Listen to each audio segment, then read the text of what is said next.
अस्सलाम वालेकुम जी। वेलकम तमाम यूट्यूब फैमिली मेम्बर्स को मेरे चैनल पे। और आज मैं आपके लिए लेके आई हूँ एक यम्मी सा जूस जो आपको इस ग्लास में नज़र आ रहा है ना। इसे आप आज़मी का शरबत भी कह सकते हैं, जो बनाना बहुत ही आसान है क्योंकि बकरा ईद आ चुकी है और बहुत ज़्यादा गोश्त खाना है और दिल करता है कि हम मुख्तलिफ डिशेस भी ट्राई कीजिए और हर डिश खाई भी जाए।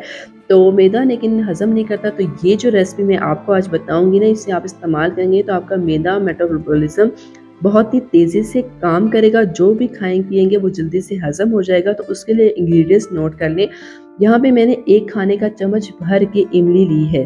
इमली में कुदरती तासीर होती है कि वो आपके मेटाबॉलिज्म को फास्ट कर देता है और आपका खाया पिया हज़म कर देता है। इसके साथ ही मैंने 12 अदद खुश्क आलू बुखारा लिए हैं। जी हाँ, आलू बुखारा भी आपके मैदे में जाके आपके खाने को हज़म करने में आपकी हेल्प करेगा। एक गिलास बड़ा वाला भर के मैंने पीने वाला पानी इसके अंदर इस्तेमाल किया है। अगर आपके पास एक गिलास नहीं है तो आपने छोटा जो नॉर्मल ग्लास होता है उसका 1.5 गिलास इसमें ऐड करना है और इसको कम से कम 3 घंटे के लिए, ज़्यादा से ज़्यादा आपकी मर्ज़ी कितने घंटे के लिए आप छोड़ सकते हैं, लेकिन 7 से 8 घंटों से ज़्यादा नहीं। इसे आप 3 घंटों के रूम टेम्परेचर में भी छोड़ सकते हैं, लेकिन अगर ज़्यादा चाहिए क्योंकि गर्मियों के सीज़न है तो आप फ्रिज में भी रख के छोड़ सकते हैं, क्योंकि इसने अभी अपना तासीर इस पानी के अंदर छोड़नी है। तो 3 से 4 घंटे हो चुके हैं। अभी मैं आपको दिखाती हूँ। अल्हम्दुलिल्लाह पानी आप देख सकते हो, एक तो कलर भी चेंज हो गया और आलू बुखारा और इमली जो है वो फूल चुकी है। अभी आपने हाथों को अच्छी तरह धो लेना है और उंगलियों की मदद से ऐसे अच्छी तरह मसलना है। इससे क्या फ़ायदा होगा, एक तो आलू बुखारा जो है पानी के अंदर अच्छी तरह डिज़ोल्व होना शुरू हो जाएगा और मसलने से ये होगा कि गुठलियाँ जो हैं या बीज जो है आलू बुखारा या इमली के वो अलहदा होना शुरू हो जाएंगे और आपको ग्राइंड करने की ज़रूरत नहीं पड़ेगी। तो ये अमल से तकरीबन 2 से 3 सेकंड के अंदर कंप्लीट हो जाता है। जब तक ये कंप्लीट होता है तो आप अगर मेरे चैनल पे नए आए हैं तो चैनल को सब्सक्राइब कर लें।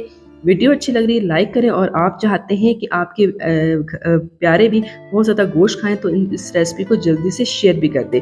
ये जी अमल अल्हम्दुलिल्लाह कंप्लीट हो चुका है। अभी हमने वही गिलास जिसको ग्लास के अंदर में हम पानी डाला था उसमें हम डालेंगे 2 से 3 चुटकी ब्लैक नमक।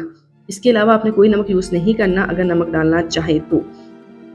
पूरा का पूरा पानी इसमें डाल देंगे आलू बुखारे वाला, और थोड़ा सा जो रह गया है ना वो है जी इमली के जो कुछ पीसेस, उसे आपने नहीं डालना और उसको अच्छी तरह आपने हल कर देना है। और बस इसे आप खाने से पहले भी पी सकते हैं, खाने के दरमियान भी पी सकते हैं, लेकिन खाने के बाद आधा घंटे बाद आपको उसको पीना है। आप सुबह शाम दोपहर जब भी आप पीना चाहें वो पी सकते हैं। बड़े बच्चे सब के लिए बहुत अच्छा है, इसमें कोई ऐसी चीज़ नहीं है कि आप ना पी सके। तो उम्मीद करती हूँ ये रेसिपी आप ज़रूर ट्राई करेंगे बकरा ईद पे, और आपने मुझे ज़रूर बताना है कि इसने आपकी हेल्प की कि नहीं की, आपका मेटाबॉलिज्म तेज़ किया कि नहीं किया। तो उम्मीद करती हूँ आज की वीडियो आपको बहुत अच्छी लगी। तो लाइक करें, मेरे चैनल को सब्सक्राइब करना मत भूलें। नेक्स्ट वीडियो तक इजाज़त है।